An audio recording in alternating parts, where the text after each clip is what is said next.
Ashkivenu Adonai Eloheinu Leshalom Vehamidenu Malkeinu. Então, meus irmãos, vamos continuarmos aqui então, ok? Bem, eles adquiriram aí eles voltaram a ter a sua conexão com o Eterno após tão somente Deus atentar para com Moisés e entregaram ali a Torá, ok? Bem, e aqui eu quero falar para você que quando Adão foi criado, ele era imortal devido ao nível de elevação espiritual. Da mesma maneira para a entrega dos 10 mandamentos, né? Na revelação do Monte Sinai, na Sevesná, faremos depois e entenderemos uma incrível demonstração de Emuná. Bem, é como um cheque em branco para Deus. Eles receberam dos anjos 2 coroas, seriam as pedras. A conexão do povo com Deus chegou a um nível tão elevado que não seria mais necessário nenhum meio para cada indivíduo pudesse se conectar espiritualmente. Isso significa que naquele momento não seria necessário nem mesmo mística para que o povo judeu pudesse estar conectado.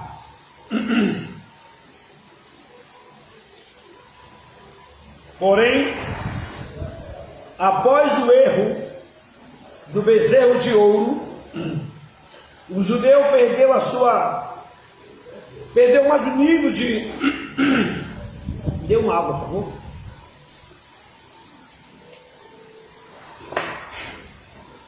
Após o bezerro de ouro, eles perderam mais nível de elevação espiritual, ok? Foi um duro golpe que causou muito desânimo e tristeza. O povo judeu já não tinha mais força para continuar. Foi quando Deus ordenou a construção do Mística, como aprendemos na semana passada, que o objetivo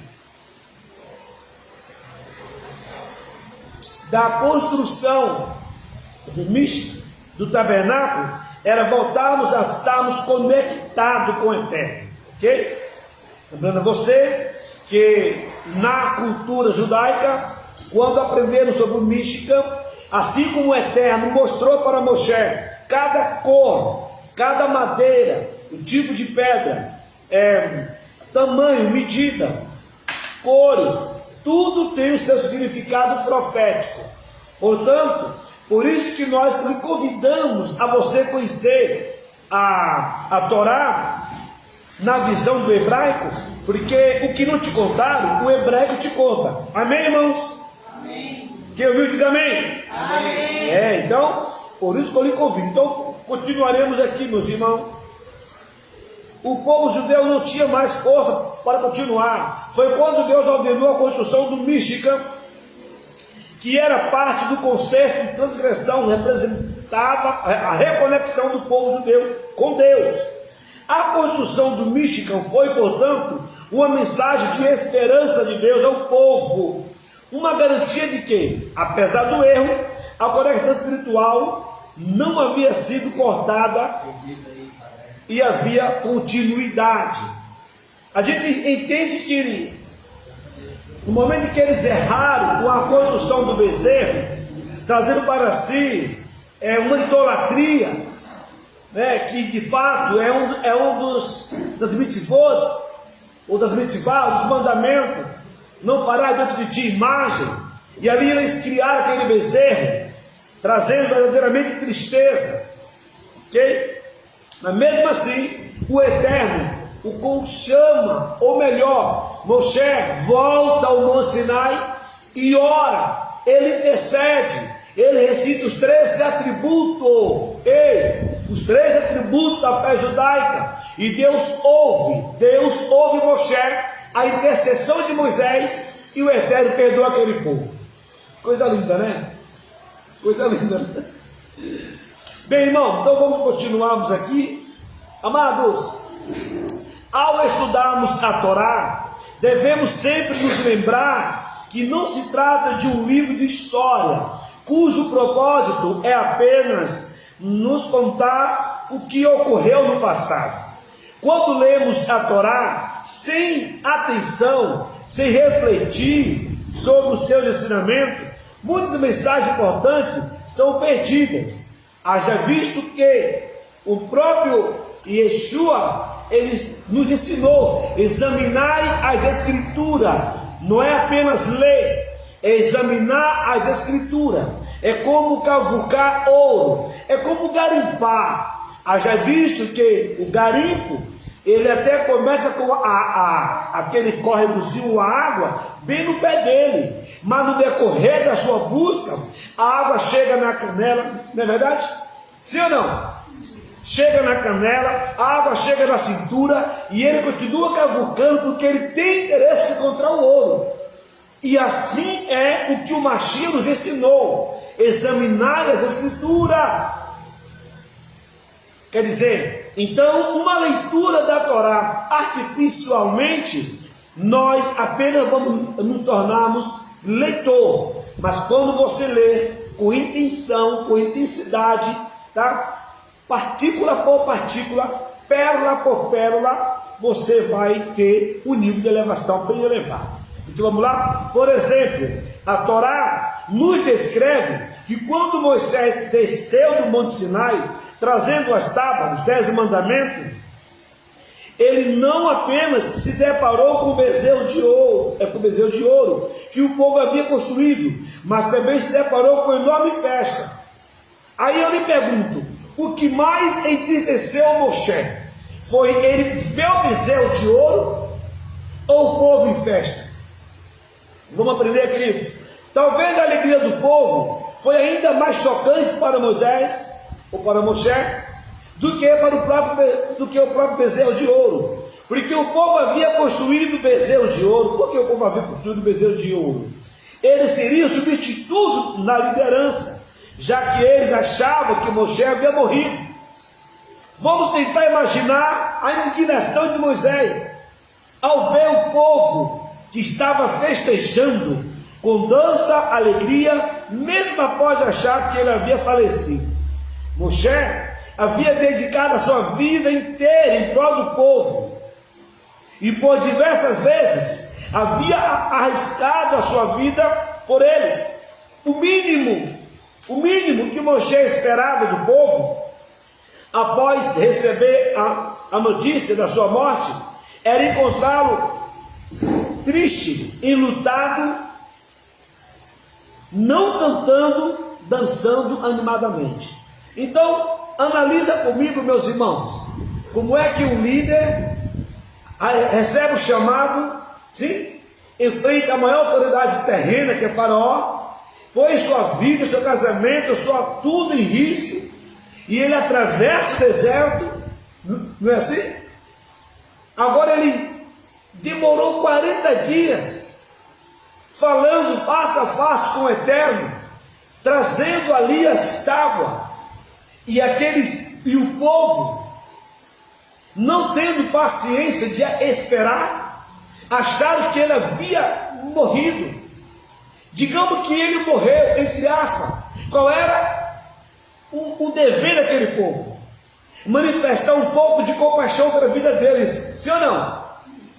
Manifestar um luto, lamento, choro, sim ou não? Então, o que mais entristeceu Moshe, eu acredito que não foi nem tanto vencer, embora é uma violação dos mandamentos, mas foi mais o comportamento daquele povo, sem nenhuma consideração pela sua vida. É uma festa, Não é verdade? E isso acontece hoje. Nós andamos com seres humanos que vivemos a mesma tese. Bate nos nossos ombros, come em nossas mesas, não é verdade? E quando ouve-se falar, fulano morreu, aí acende os fogos. Acende os fogos. Apesar que na cultura ocidental temos o hábito de dizer que todo defunto é bom, né? Não é verdade, irmão? Mas enfim, vamos prosseguir com a nossa paraxá. que é muito importante. Então, nós já vimos aí de que quando Moisés desceu, ele não só se deparou com o bezerro, mas com o povo fazendo festa. Certamente, essa atitude do povo foi um balde de água fria na cabeça de Moisés. Como nós reagiríamos? Vamos imaginar aqui um pouco. O que a senhora fazia, minha irmã? Se fosse a senhora, com esse povo? Eu já mandava ele sair tudo e fazer essa. Já quebrava, já, né? Vocês não estão vendo? Vocês querem comer? Quero ver essa. Você vê, gente? Já morreu, vocês estão nessa praga. A pergunta que eu faço para você, internauta, que está aí nos assistindo, Giane e os demais, se fosse você, vamos fazer aqui essa, não sei nem como é que chama, mas vamos fazer uma aula interativa aqui com você. Se fosse você, Moisés, que estaria descendo do monte, e aquele povo que você resgatou tivesse este comportamento, uma grande festa porque achou que você havia morrido, qual seria a sua atitude para com esse povo? Vamos lá? Se você pode responder, fica à vontade. Bem, certamente desistiríamos de ajudar um povo com esse tipo de comportamento. Seria este a nossa atitude, sim ou não? Sim ou não? Sim.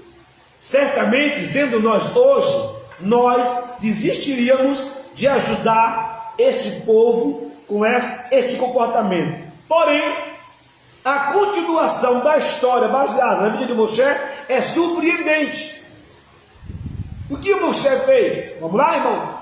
Ao invés de ficar chateado, ofendido com o povo, preste bem atenção. Se fosse você, anotava. Porque esse aqui como fala Salomão, é remédio para o nosso umbigo, né? Isso aqui é cura da alma. Aprenda com Moisés. Ele fez tudo diferente. Olha o que ele fez, gente. Olha a coisa mais linda. Bem, ao invés dele ficar chateado ou ofendido com o povo, Moisés imediatamente se levantou em defesa deles, ao ponto de dizer para Hashem, para o Eterno: ou perdoa o povo, ou apague do seu livro o meu nome. Pode imaginar isso? Eu fiquei parada nesse livro. Você pode imaginar essa cena? Fiquei parada aí. Olha o quanto nós estamos longe da espiritualidade. Olha o quanto nós, desculpa a expressão, olha o quanto nós estamos distante do nível de elevação que Hashem quer para nós. Fechamos a porta para qualquer um por poucas coisas, sim ou não?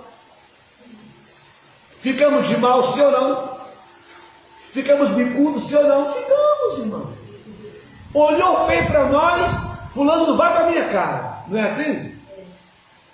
Meu Deus! O que é que nós vamos fazer para conseguir esse nível de espiritualidade? É preciso aprendermos com ele. A Torá tem seus personagens que é como uma vitrine. É um espelho, irmão. É um espelho. Eu olho para Moisés, eu aprendi hoje, um exemplo. Qual foi o comportamento dele? O povo desprezou, o povo não reconheceu a sua liderança, o seu ministério, o seu favor, a sua correria, né? O seu processo é por eles. Mas ele teve, como o Senhor nos ensinou, ele teve muito imunar, né? Emuná. Exato. Estou aqui falando com a Talmide Eliane, tá? 68 anos, não perde uma aula, top. E está aqui, ó, degustando esse maná. Bem, de fato, é como a senhora aprendeu. Ele trazer consigo a emuná, a confiança, o nível de emuná, o nível de confiança, irmã Eliane e demais alunos, era tão alto, Júnior, que o que o povo fez contra ele não lhe ofendeu. É isso que nós temos que ter. Pode observar que no nosso tempo de hoje é mais fácil nós desistir dos propósitos do que prosseguir quando somos machucados, sim ou não? Quando somos traídos, sim ou não?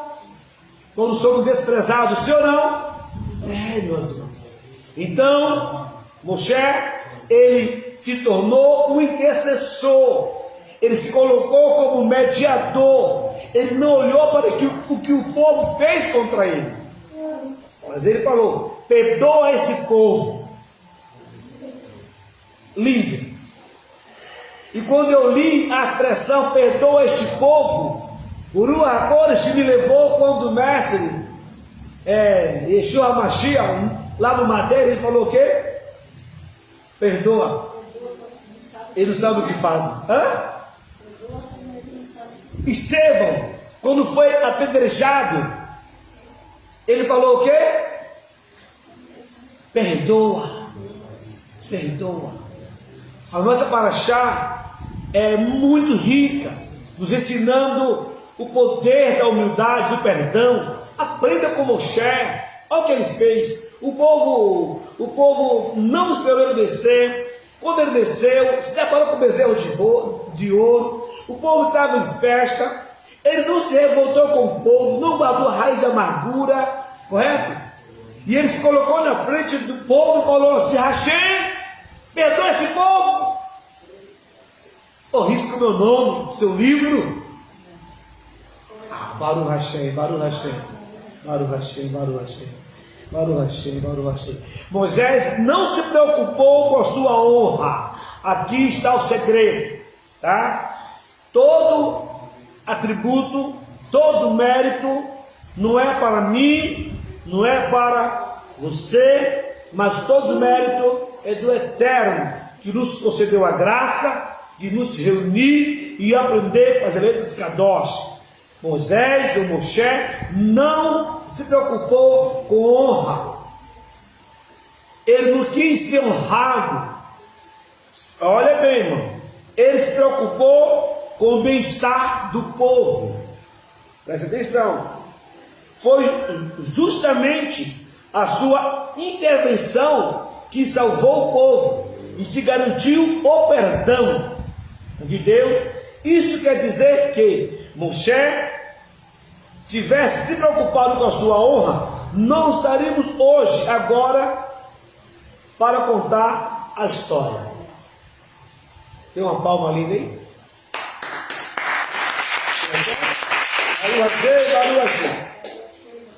Então, é por este motivo, os sábios ensinam que quando estuda a Torá sem segundas intenções, é considerado um companheiro. O significado disso é que ele é um parceiro, um companheiro de Deus ao estudante que estuda a Torá sem busca a intenção de méritos, por assim dizer, facilitando a continuidade do mundo através do estudo de Torá. Ou seja, assim como Deus criou e mantém o mundo através da Torá, da mesma forma faz a pessoa que estuda a Torá. Amém, meus irmãos? Amém. Então, Baruch Hashem, Baruch Hashem, Baruch Hashem. Agora eu quero te mostrar algo muito lindo aqui que você vai amar.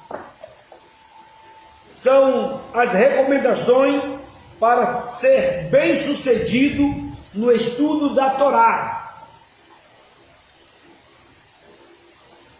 Um certo homem habitava em uma montanha. Ele habitava em uma montanha. Ele habitava onde, irmãos? Uma montanha bem alta. E fazia muitos anos, criado desde novinho. E ele mesmo plantou o trigo. E ele colhia o trigo e comia trigo. Ele plantava o trigo, se alimentava do trigo. Depois de muitos anos ele resolveu descer no vilarejo. E quando ele chega no vilarejo, se depara com as padarias. Olha, e ele pergunta: o que é isso? Alguém fala: é pão. O outro: o que é isso? É bolo. É feito de quê? De trigo. Falou: não, eu conheço trigo. Está vendo, Ivanildo, o que ele falou? Eu conheço trigo. Ele pegou o pão e foi degustar. Isso não é trigo. Eu conheço trigo. Porque ele acostumado a pegar o trigo, o grão, e comer o trigo.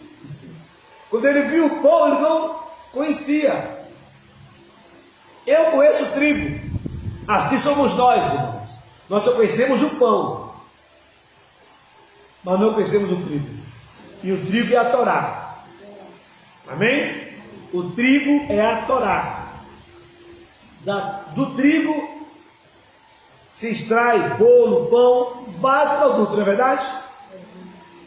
E assim, eu convido a você a conhecer o trigo, do que você já está acostumado com o pão.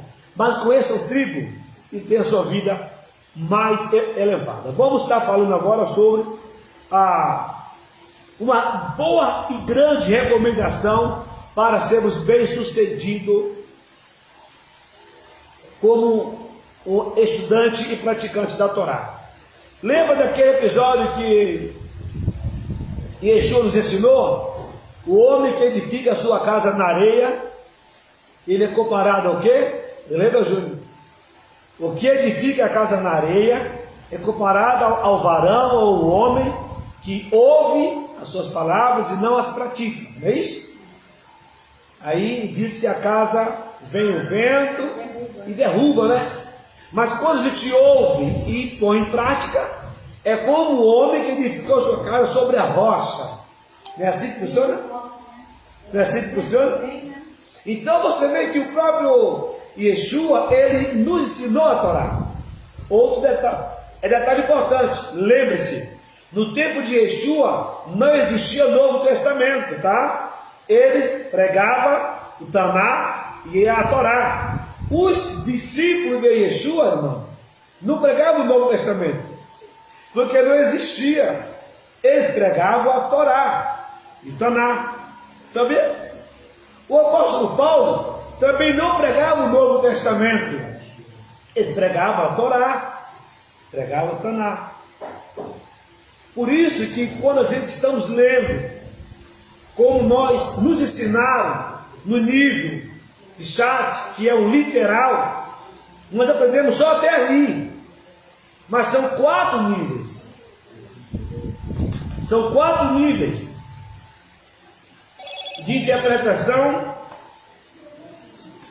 São 4 níveis de interpretação para se entender a Escritura. Se puder anotar, o primeiro nível é o que nos ensinaram, é o Pshat, significa plano, literal, o simples. O segundo nível é o Remez, que é composto de 6 pontos para ser analisado. Quando eu leio um texto bíblico, eu preciso entender sobre tipologia. Olha que interessante, tipologia, nomenclatura, significado do nome daquele personagem, gemátria, que é um método criado pelos sábios para interpretação, estudo e entendimento maior do Talmud e da Torá. Letras a mais ou faltando, que faz parte do usufruto. E a ocorrência das palavras em outro texto. E o 6º ponto é analisar o verso, palavras e letras. Isto é o segundo nível para se entender a Escritura. O terceiro nível é o Drash, que significa uma procura, uma busca do que não é literal no texto, ou seja, uma investigação interna do texto para aplicação moral filosófica. E o 4º nível, para você entender melhor a Escritura Sagrada, está no Sod. Por exemplo, o livro de Yohanan, o livro de João, é um livro oculto, escrito para judeu. E nós pregamos o que achamos que está escrito ali. Não tem problema nenhum, está certo. Só que é literal. Mas quando você entender o que está escondido no livro de Yohanan, que é João, você vai conseguir chegar no segredo. Vai chegar aonde, irmão?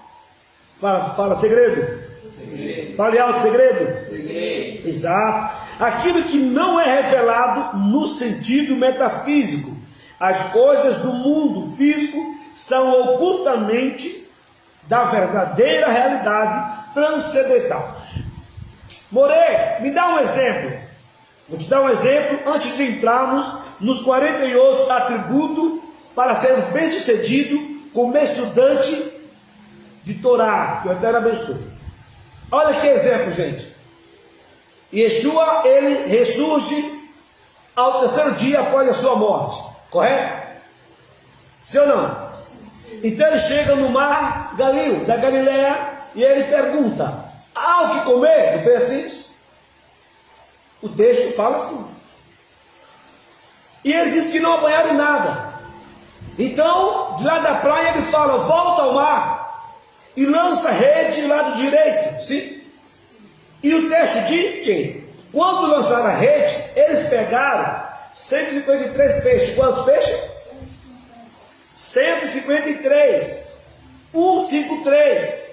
Na sua Bíblia, você pode abrir aí, está marcado que eles pegaram 153 grandes peixes. Mas como Pedro, ou Cefa, ou Kefa, como você puder entender, como Kefa não dominava o hebraico, que é normal, mas Yohanan dominava o hebraico. Quando ele pegou esse número e ele encontrou as letras do hebraico, ele encontrou uma frase. Ele encontrou a palavra Ani Elohai. Fala aí, Ani Elohai. Fale alto, Ani Elohai. Mais uma vez, Ani Elohai. Ele encontrou essa frase, Ani Elohai. Quer dizer o quê? Eu sou Deus. Quer dizer, no número 153, João encontrou a identidade daquele que falara com ele. Eu sou Deus. De exato momento. Pode deixar.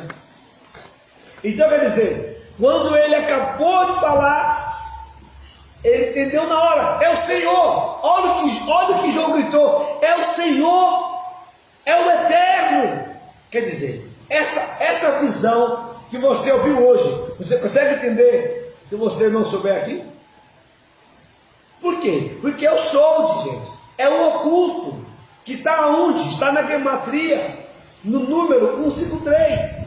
Então você para analisar, quando nós nos reunimos.